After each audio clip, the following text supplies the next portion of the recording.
Chapter 3, Hastings Research Institute, 10 years earlier, January 1952. I missed this the first time through too. There was a time jump. Calvin Evans also worked at Hastings Research Institute, but unlike Elizabeth, who worked in crowded conditions, he had a large lab all to himself.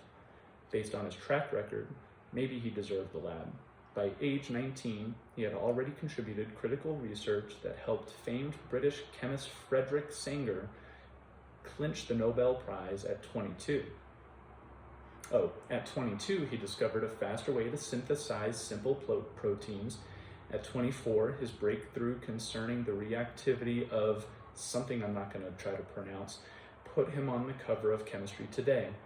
In addition, he authored 16 scientific papers, received invitations to 10 international conferences, and had been offered a fellowship at Harvard twice, which he turned down twice, partly because Harvard had rejected his freshman application years earlier, and partly because, well, actually, there was no other reason. Calvin was a brilliant man, but if he had one flaw, it was his ability to hold a grudge. On top of his grudge holding, he had a reputation for impatience. Like so many brilliant people, Calvin just couldn't understand how no one else got it. He was also an introvert, which isn't really a flaw, but often manifests itself as standoffishness. Worst of all, he was a rower. And as any non-rower can tell you, rowers are not fun. This is because rowers only want to talk about rowing.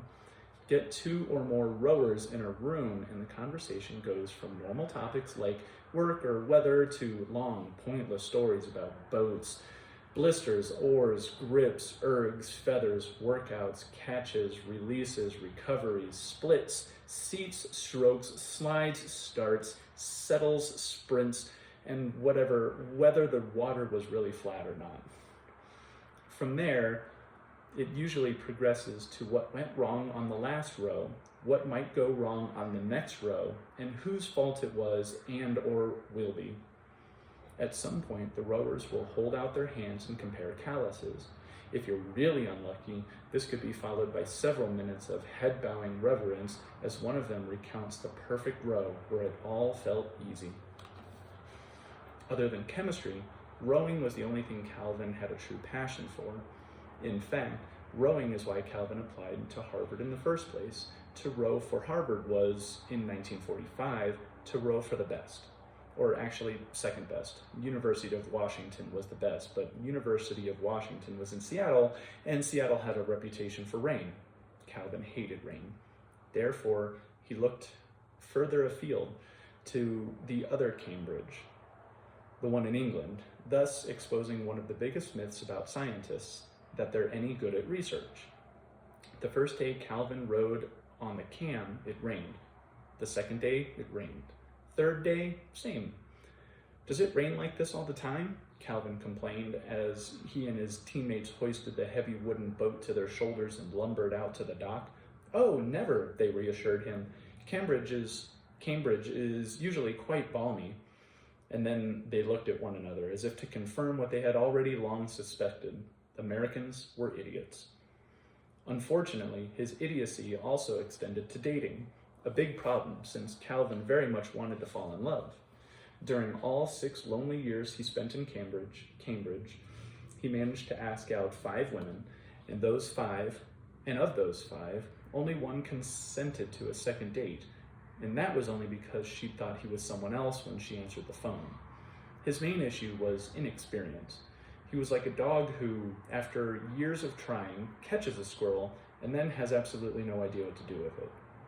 Hello, he said, his heart pounding and his hands moist. His mind suddenly completely blank as his date opened the door. Debbie?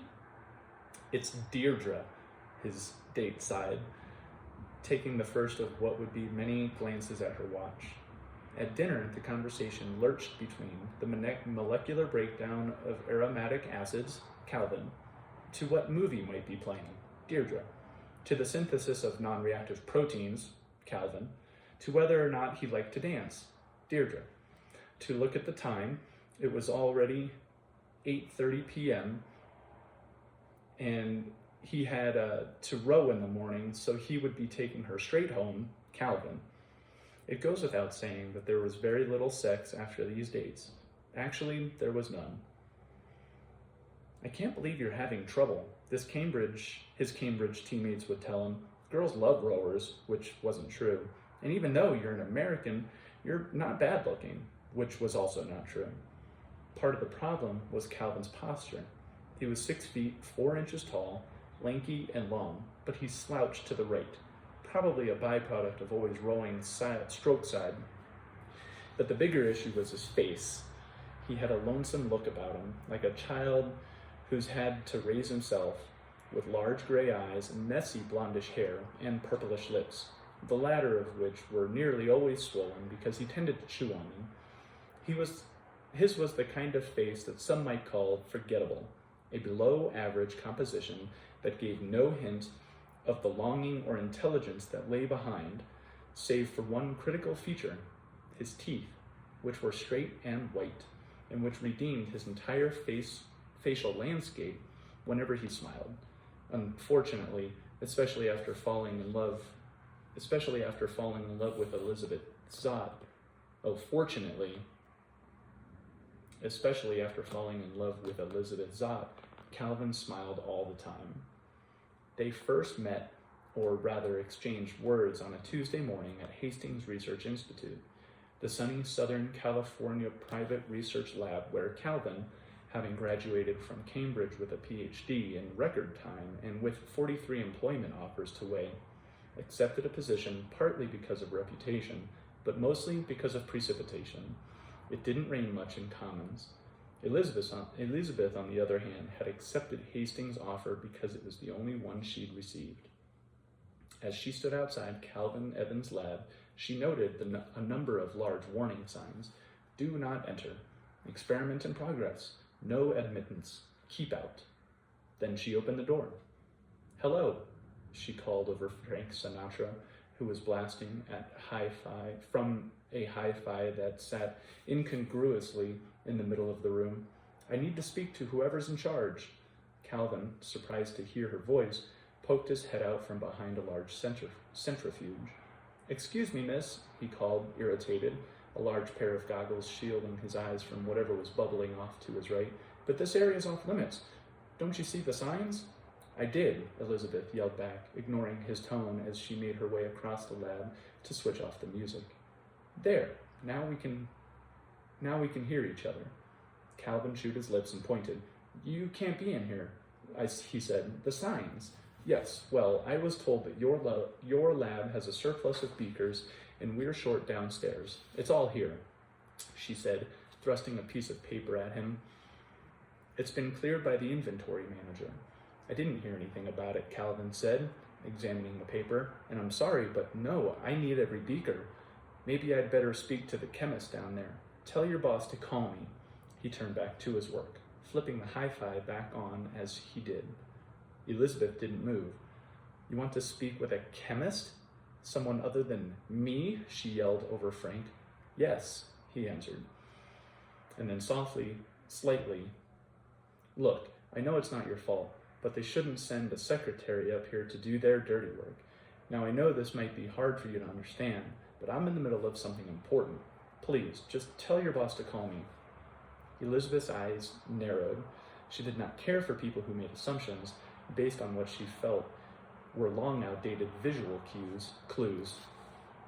And she didn't care for men who believed, even if she had been a secretary, that being a secretary meant she was incapable of understanding words beyond, type this up in triplicate.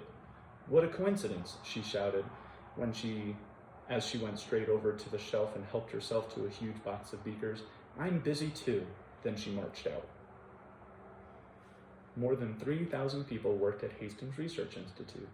That's why it took Calvin over a week to track her down, and when he finally did find her, she seemed not to remember him. Yes, she said, turning to see who had entered her lab, a large pair of safety glasses magnifying her eyes. Her hands and forearms wrapped in large rubber mitts. Hello, he said. It's me. Me? She asked. Could you be more specific? She turned back to her work. Me, Calvin said, 5 floors up. You took my beakers? You might want to stand back behind that curtain, she said, tossing her head to the left. We had a little accident in here last week. You're hard to track down. Do you mind? She asked. Now I'm in the middle of something important. He waited impatiently while she finished her measurements, made notations in her book, re-examined yesterday's test results, and went to the restroom. You're still here? She asked, coming back. Don't you have work to do? Tons. You can't have your beakers back. So you do remember me? Yes, but not fondly. I came to apologize. No need. How about lunch? No. Dinner? No. Coffee? Listen, Elizabeth said, her large mitts resting on her hip bones. You should know you're starting to annoy me. Calvin looked away embarrassed. I sincerely beg your pardon, he said. I'll go. Was that Calvin Evans? A lab tech asked as he watched Calvin weave his way through 15 scientists working elbow to elbow in a space a quarter of the size of a Calvin's private lab. What was he doing down here? Minor beaker ownership issue, Elizabeth said. Beakers? He hesitated. Wait, he picked up one of the new beakers. That big box of beakers you said you found last week, they were his? I never said I found beakers. I said I acquired beakers. From Calvin Evans, he said. Are you crazy? Not technically. Did he say you could take his beakers? Not technically, but I had a form. What form? You know you have to go through me. You know ordering supplies is my job. I understand, but I've been waiting for more than 3 months. I've asked you 4 times. I've filled out 5 requisition orders. I've spoken to Dr. Donati about it. Honestly, I didn't know what else to do. My research depends on getting these supplies. They're just beakers. The lab tech closed his eyes. Listen, he said, slowly reopening them as if to dramatize her stupidity. I've been here a lot longer than you and I know things. You know what Calvin Evans is famous for, don't you? Besides chemistry? Yes, having an excess of equipment. No, he said. He's famous for holding a grudge. A grudge? Really? She said, taking interest. Elizabeth Zott held grudges too, except her grudges were mainly reserved for a patriarchal society founded on the idea that women were less capable, less intelligent, less inventive, a society that believed men went to work and did important things, discovered planets, developed products, created laws, and women stayed home and raised children. She didn't want children. She knew this about herself, but she also knew that plenty of other women did want children and a career. And what's wrong with that? Nothing. It was exactly what men got. She recently read about some country where both parents worked and took part in raising the children. Where was that again? Sweden? She couldn't remember, but the upshot was it functioned very well. Productivity was higher, families were stronger. She saw herself living in such a society, a place that didn't always automatically mistake her for a secretary, a place where, when she presented her findings in a meeting, she didn't have to brace herself for the men who would invariably talk over her, or worse, take credit for her work. Elizabeth shook her head. When it came to equality, 1952 was a real disappointment. You have to apologize to him, the lab tech said, insisting. When you take the damn beakers back, grovel. You put your entire lab at risk, and you made me look bad. It'll be fine, Elizabeth said. They're beakers. But by the next morning, the beakers were gone, replaced by dirty ones from a few of her fellow chemists who now also believed she'd put them in jeopardy of Calvin Evans' legendary grudge holding. She tried to talk with them, but each gave her the cold shoulder. In their own way, each gave her the cold shoulder in their own way. And later, as she was walking by the lounge, she overheard the same few grousing about how she took herself too seriously, and she thought she was better than any of them, and how she thought she was better than any of them, how she'd refused dates from all of them, even the single men, and how the only way she could have possibly gotten her master's from UCLA in organic chemistry was the hard way, the word hard being accompanied by rude gestures and tight laughter. Who did she think she was anyway? Someone ought to put her in her place, said one. She's not even that smart, insisted another. She's a cunt, declared a familiar voice. Her boss, Donati. Elizabeth, accustomed to the first words, was stunned by the last, pressed herself against the wall, overcome by a wave of nausea. This was the second time she'd been called that word. The first horrible time, had been at UCLA. It had happened nearly 2 years ago. A master's candidate with only 10 days left before graduation, she was still in the lab at 9 p.m., certain she'd found a problem with the test protocol. As she tapped a freshly sharpened number 2 pencil against the paper, weighing her hunch, she heard the door open. "Hello?" she called. She wasn't expecting anyone. "You're still here," said a voice free of surprise, her advisor. "Oh, hello, Miss Dr. Myers," she said, looking up. "Yes, just going over the test protocol for tomorrow. I think I found a problem." He opened the door a little wider, stepping inside. "I didn't ask you to do that," he said, his voice edgy with irritation. "I told you it was all set." "I know," she said, "but I wanted to give it one last look." The one last look approach wasn't something Elizabeth liked to do. It was something she knew she had to do to maintain her position on Myers' all-male research team. Not that she really cared much about his research. His was safe stuff, not all groundbreaking.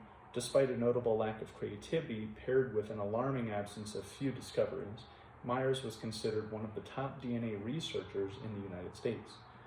Elizabeth didn't like Myers, no one did, except possibly UCLA, who loved him because the man published more papers than anyone in the field.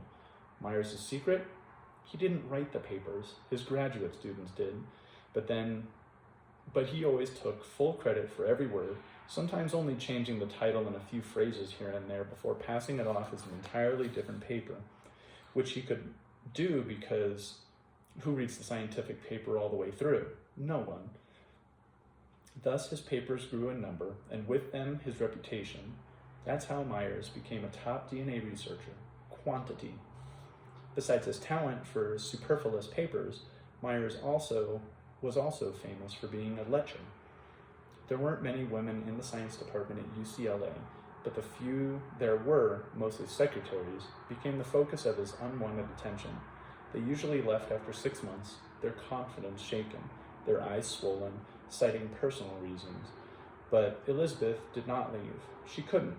She needed the masters.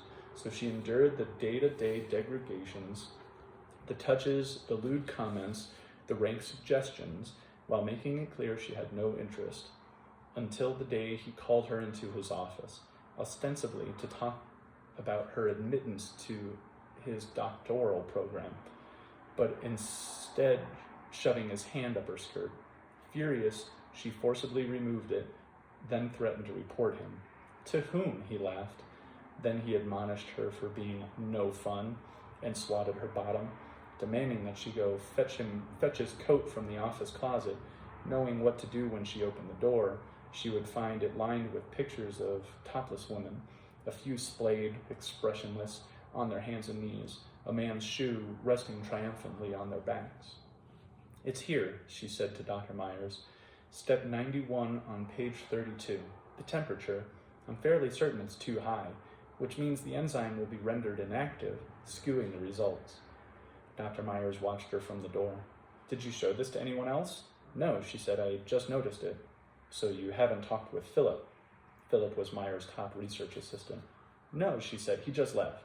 I'm sure I could still catch him." "No need," he interrupted. "Is anyone else here?" "Not that I know of." "The protocol is right," he said sharply. "You're not the expert. Stop questioning my authority. And don't mention this to anyone. Do you understand?" "I was only trying to help, Dr. Myers." He looked at her as if weighing the veracity of her offer. "And I need your help," he said. And then he turned back toward the door and locked it. His first blow was an open-handed slap that spun her head to the left like a well-hit tetherball. She gasped in shock, then managed to right herself, her mouth bleeding, her eyes wide with disbelief. He grimaced, as if unsatisfied with his results, then hit her again, this time knocking her off the stool. Myers was a big man, nearly 250 pounds, his strength a product of density, not fitness. He bent down to where she lay on the floor and grabbed her by the hips, hoisted her up like a crane lifting a sloppy load of lumber, plunking her back down on the stool like a rag doll. Then he flipped her over, and kicking the stool away, slammed her face and chest against the stainless steel counter. "Hold still, cunt," he demanded as she struggled, his fat fingers clawing beneath her skirt. Elizabeth gasped, the taste of metal filling her mouth as he mauled her, one hand pulling her skirt up past her waist, the other twisting the skin of her inner thigh. With her face flat against the table, he could barely breathe, let alone scream. With her face flat against the table, she could barely breathe, let alone scream. She kicked back furiously like an animal caught in a trap, but her refusal to concede only infuriated him more. "Don't fight me," he warned, as sweat dripped from his stomach onto the backs of her thighs. But as he moved, her arm regained freedom. "Hold still," he demanded, enraged, and twisted it back and forth. As he twisted back and forth, gasping in shock, his bulbous torso flattening her body like a pancake. In a final effort to remind her who was in charge, he gripped her hair and yanked. Then he shoved himself inside her like a sloppy drunk, moaning with satisfaction as it was cut short by a shriek of pain. "Fuck," Myers yelled, pulling his weight from her. "Jesus, fuck, what was that?" He shoved her away. Confused by a blaze of misery springing from the right side of his body, he looked down at his blubbery waist, trying to make sense of the pain. But all he saw was a small pink eraser sticking out from his right iliac region. It was encircled by a narrow moat of blood. The number 2 pencil, with her free hand, Elizabeth had found it, grabbed it, and driven it straight into his side. Not part of it, all of it. It was sharply pointed lead. Its friendly yellow wood, its shiny gold band, all 7 inches of it versus all 7 inches of him. And in doing so, she pierced not only his large and small intestine, but her academic career as well. "Do you really go here?" the campus police officer said after an ambulance had taken Dr. Myers away. "I need to see some student ID." Elizabeth, her clothes torn, her hands shaking, a large bruise beginning to bloom on her forehead, looked back, incredulous. "It's a valid question," the officer said. "What would a woman be doing in a lab this time of night?" "I'm a graduate student," she stuttered, feeling like she might be sick. "In chemistry." The officer exhaled, as if he didn't have time for this sort of nonsense, and took out a small notepad. "Why don't you tell me what you think happened?" Elizabeth supplied him with the details, her voice dulled by shock. He looked as if he was jotting it down, but when he turned to tell the other officer he had it all under control, she noticed the notepad was blank. "Please, I need a doctor." He flipped his notepad shut. "Would you like to make a statement of regret?" Then he gave her skirt a glance as if the fabric alone was an obvious invitation. "You stabbed the man. It'll go better for you if you show some remorse." She looked back at him, hollow-eyed. You misunderstand, officer. He attacked me. I defended myself. I need a doctor." The officer exhaled. "No statement of regret, then?" he said, clicking his pen shut. She stared at him, her mouth slightly open, her body trembling. She looked down at her thigh, where Myers' handprint was outlined in light purple. She choked back the urge to vomit. She looked up in time to see him checking his watch. That small movement was all it took. She reached out and snatched her ID card back from between his fingers. "Yes, officer," she said, her voice as taut as prison wire. "Now that I think about it, I do have one regret." "Much better," he said. "Now we're getting somewhere." He clicked his pen back open. "Let's hear it." "Pencils," she said. "Pencils," he repeated, writing it down. She raised her head to meet his eyes, a rivulet of blood coursing from her temple. I regret not having more of them.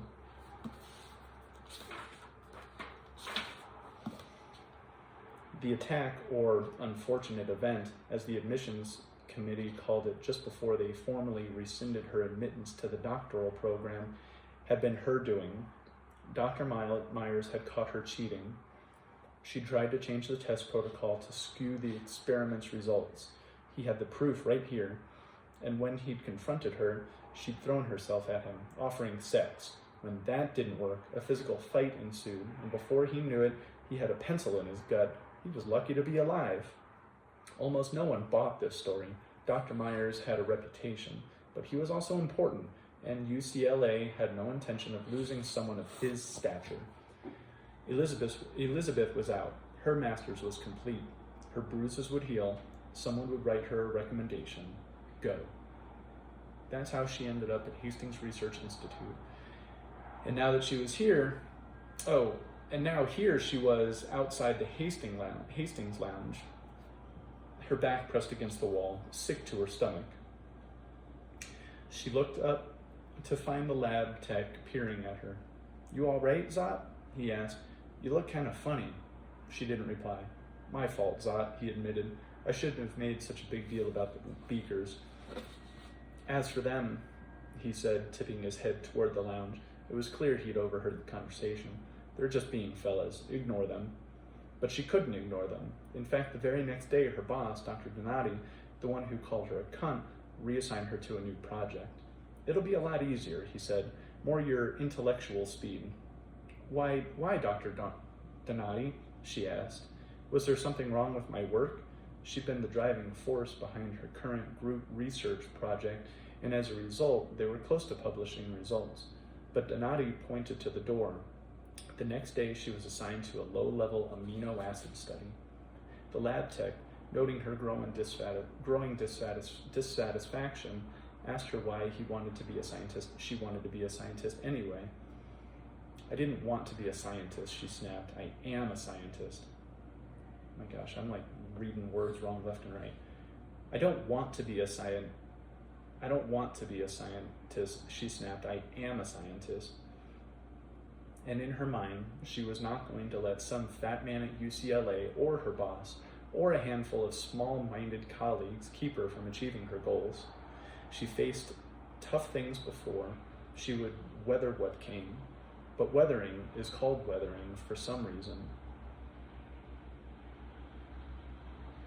But weathering is called weathering for a reason.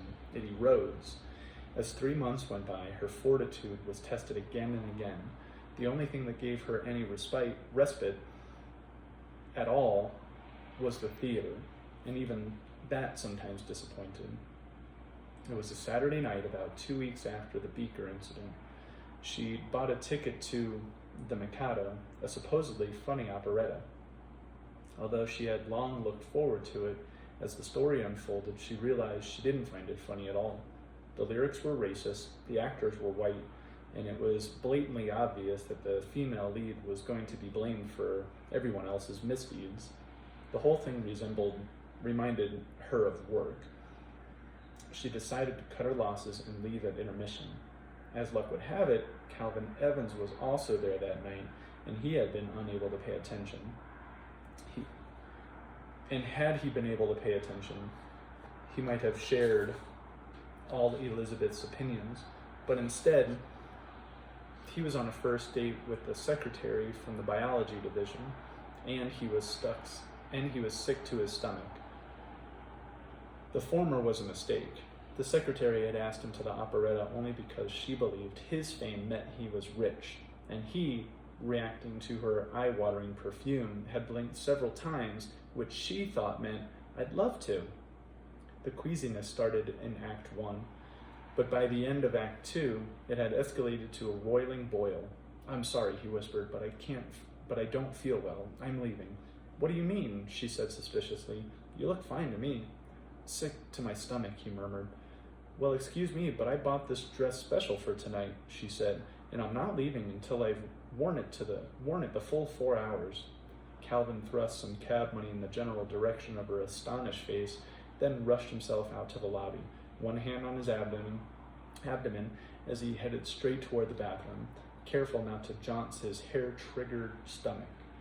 As luck would have it, Elizabeth had reached the lobby at the same moment, and like Calvin, she too was making her way to the bathroom.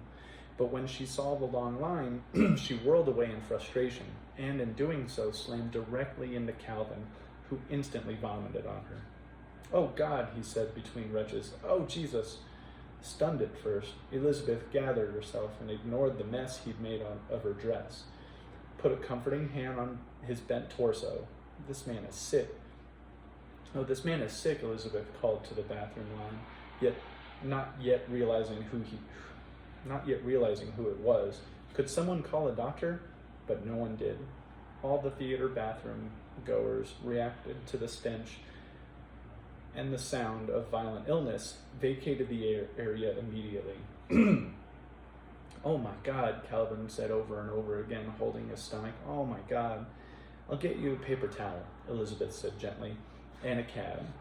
And then she took a good look at his face and said, "Say, don't I know you?" 20 minutes later, she was helping him into his house. "I think we can rule out the aerosol dispersion of," I'm not going to say that long chemical, she said, since no one else was affected. "Chemical warfare?" he gasped, holding his stomach. "I hope so." "It was probably just something you ate," she said. "Food poisoning." "Oh," he moaned. "I'm so embarrassed. I'm so sorry. Your dress. I'll pay for the cleaning." "It's fine," she said. "It's only a splatter." She helped him onto his sofa, where he collapsed into a large heap. I can't remember the last time I vomited, much less in public." "It happens. I was on a date. Can you imagine? I left her there." "No," she said, trying to remember the last time she'd had a date. They were silent for a few minutes, then he closed his eyes. She took this as her cue to leave. "Again, so sorry," he whispered, as he heard her make her way to the door. "Please, there's no need to apologize. It was a reaction, a chemical incompatibility. We're scientists. We understand these things." No, he said weakly, wanting to clarify. "I mean about assuming you were a secretary that day. About telling you to have your boss call me," he said. "I'm so sorry." To this, she had no response. "We've never been formally introduced," he said. "I'm Calvin Evans." "Elizabeth Zott," she answered, gathering her thoughts. "Well, Elizabeth Zott," he said, managing a small smile, "you're a lifesaver." But it was clear she hadn't heard. "My DNA research focused on polyphosphoric acids as condensing agents," she told Calvin over coffee in the cafeteria the following week. It's been going well up until now. As of the last month, I've been reassigned to an amino acid study. But why? Donati. Don't you work for him too? Anyway, he decided my work was unnecessary.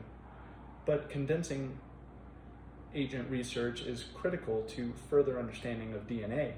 "Yes, I know, she agreed. "It was what I'd planned to pursue in my doctorate, although what I'm really interested in is abiogenesis." Abiogenesis? The theory that life rose from simplistic non-life forms? Fascinating, but you're not a PhD. "No, but abiogenesis is PhD territory. I have a master's in chemistry from UCLA. "Academia," he said sympathetically. "It got old. You wanted out." "Not exactly." A long moment of uncomfortable silence followed. "Look," he stared up again, taking a deep breath. "My hypothesis of polyphosphoric acids is as follows." Before she knew it, she talked to him for more than an hour, Calvin nodding as he made notes, occasionally interrupting with elaborate questions, which she easily fielded. "I would be further," she said, "but as I mentioned, I was reallocated. Before that, getting the basic supplies to continue my real work proved nearly impossible. That's why," she explained, "she'd been reduced to stealing equipment and supplies from other labs." "But why was it so hard to get supplies?" Calvin asked. Hastings has plenty of money. Elizabeth looked at him as if he'd just asked how, with all those rice paddies, there could still be starving children in China. Sex discrimination, she answered, taking the number 2 pencil she wore behind her ear in her hair. Oh my gosh. Sex discrimination, she answered, taking the number 2 pencil she always wore either behind her ear or in her hair and tapping it with emphasis on the table. But also politics, favoritism, inequality, and general unfairness. He chewed on his lips. But mostly sex discrimination, she said. What sex discrimination? He asked innocently. Why wouldn't we want women in science? That makes no sense. We need all the scientists we can get. Elizabeth looked at him astonished. She had been under the impression that Calvin Evans was a smart man, but now she realized he was one of those people that might be smart in one narrow way. She studied him more closely, as if assessing what it might take to get through. Gathering her hair in both her hands, she wound it twice before placing the knot on top of her head. Then she secured it with her pencil. When you were in Cambridge, she said carefully, placing her hands back on the table, how many women scientists did you know? None, but my college was all male. Oh, I see, she said. But surely women have the same opportunities elsewhere, correct? So how many women scientists do you know? Do not say Madame Curie. He looked back at her, sensing trouble. The problem, Calvin, she asserted, is that half the population is being wasted. It's not just that I can't get the supplies. I need to complete my work. It's not just that I can't get the supplies I need to complete my work. It's that women can't get the education they need to do what they're meant to. And even if they do attend college, it will never be a place like Cambridge, which means they won't be afforded the same opportunities, nor afforded the same respect. They'll start at the bottom and stay there. Don't even get me started on pay. And all because they didn't attend a school that wouldn't admit them in the first place. You're saying, he said slowly, that more women actually want to be in science? She widened her eyes. Of course we do. In science, in medicine, in business, in music, in math, pick an area. And then she paused, because the truth was, she'd only known a handful of women who wanted to be in science, or any other area for that matter. Most of the women she'd met in college claimed they were there to get their MRS. It was disconcerting, as if they'd all drunk something that had rendered them temporarily insane. But instead, she continued, women are at home, making babies and cleaning rugs. It's legalized slavery. Even the women who wish to be homemakers find their work completely misunderstood. Men seem to think the average mother of five's biggest decision of the day is what color to paint her nails. Calvin pictured 5 children and shuddered. About your work, she said, trying to redirect the battle. I think I can fix it. I don't need you to fix anything, she said. I'm perfectly capable of fixing my own situation. No, you're not. Excuse me? You can't fix it because the world doesn't work that way. Life isn't fair. This infuriated her, that he would tell her about unfairness. He wouldn't know the first thing about it. She started to say something, but he cut her off. Look, he said, life has never been fair, and yet you continue to operate as if it is, as if once you get a few things straightened out, as if once you get a few wrongs straightened out, everything else will fall into place. They won't. You want my advice? And before she could say no, he added, don't work the system, outsmart it. She sat silently, weighing his words. They made annoying sense in a terribly unfair way. Now here's a lucky coincidence. I have been trying to rethink polyphosphoric acids for the last year and I'm getting nowhere. Your research could change that. If I tell Donati I need to work with your findings, you'll be back on it tomorrow. And even if I didn't need your work, which I do, I owe you. Once for the secretarial remark, and again for the vomit. Elizabeth continued to sit quietly. Against her better judgment, she felt herself warming to the idea. She didn't want to.